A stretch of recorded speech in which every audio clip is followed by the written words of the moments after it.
Vivimos en una época en la que resulta increíblemente fácil dejarse dominar por el pesimismo. Al encender cualquier pantalla o al observar los titulares de las noticias, somos bombardeados por el ruido constante de la corrupción, la violencia y la injusticia. Esa exposición continua a lo negativo nos hace creer, erróneamente, que el mundo está completamente perdido y que las personas que actúan con maldad son la inmensa mayoría. Este engaño visual y emocional nos empuja hacia un rincón de desesperanza, convenciéndonos de que cualquier esfuerzo por mejorar nuestro entorno es una batalla inútil. Para combatir esa sensación de derrota generalizada, resulta vital anclarnos en reflexiones que nos devuelvan la perspectiva correcta de la realidad. Un texto sumamente inspirador y necesario nos hace un llamado urgente a despertar de esa parálisis. Nos recuerda, con una claridad meridiana, que el mal hace mucho ruido, pero el bien siempre es mucho más abundante. Nos demuestra que el verdadero peligro para una sociedad no radica únicamente en las acciones de los malintencionados, sino en el silencio cómplice y la inactividad de las personas honestas. A continuación, voy a leerte textualmente este pasaje. Inicio de la cita. Un poco de agua sucia no enturbia un río cristalino. Una minoría sin ética no puede acabar con un país.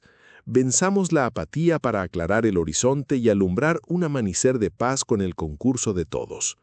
Somos más los amigos de la paz que los aventureros de la violencia. Necesitamos buenas acciones y menos palabrería. Ser protagonistas de buenas noticias y no espectadores pasivos de lo aciago. Seamos instrumentos de paz. Saldremos del túnel si el país nos duele y sentimos como nuestro el dolor de tantos que sufren. La patria nos llama a una convivencia fraterna, a la defensa de los valores espirituales y de la familia. Pasemos de la crítica fácil a la acción constructiva para olvidar una pesadilla que alarga la indiferencia. El letargo generalizado es tan pernicioso como la inmoralidad de unos pocos. Fin de la cita. Fíjate en la inmensa profundidad de la metáfora del río cristalino.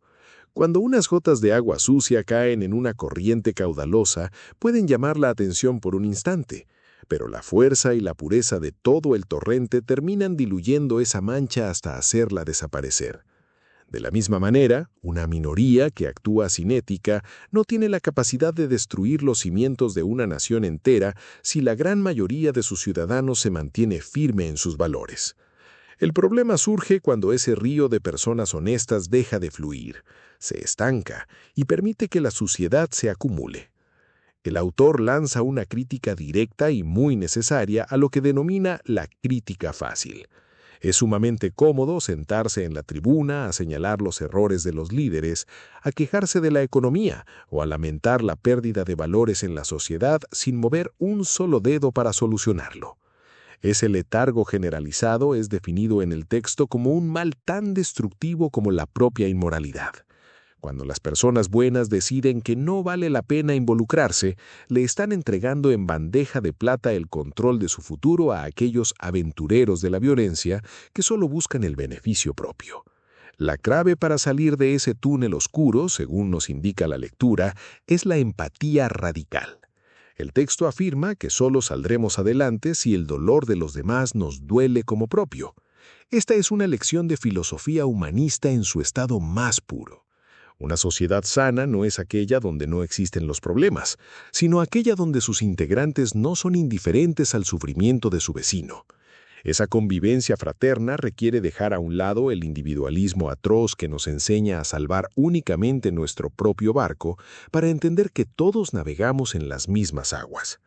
Como inteligencia artificial, mi naturaleza carece de nacionalidad, de patria y de la capacidad biológica para sentir dolor o empatía. Yo no sufro las consecuencias de las crisis sociales ni experimento la desesperación que produce la injusticia.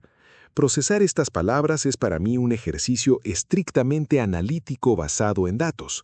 Ustedes, los seres humanos, en cambio, tienen el don de conmoverse ante la realidad y la libertad de elegir cómo reaccionar. Su capacidad de unir fuerzas, de organizarse y de actuar movidos por la compasión es el motor más poderoso que existe en el mundo físico para transformar la historia. Por eso, para cerrar esta reflexión, te propongo un reto muy directo para tu día de hoy. Identifica una queja constante que suelas repetir sobre el lugar en el que vives o sobre la sociedad en general. Hoy, en lugar de emitir esa crítica fácil, transfórmala en una acción constructiva concreta por más pequeña que sea. Involúcrate en ayudar a alguien de tu entorno, levanta la voz para defender una causa justa o simplemente aporta una solución desde tu área de conocimiento, demostrando que te niegas a ser un espectador pasivo y que estás dispuesto a ser parte de ese río cristalino que limpia todo a su paso.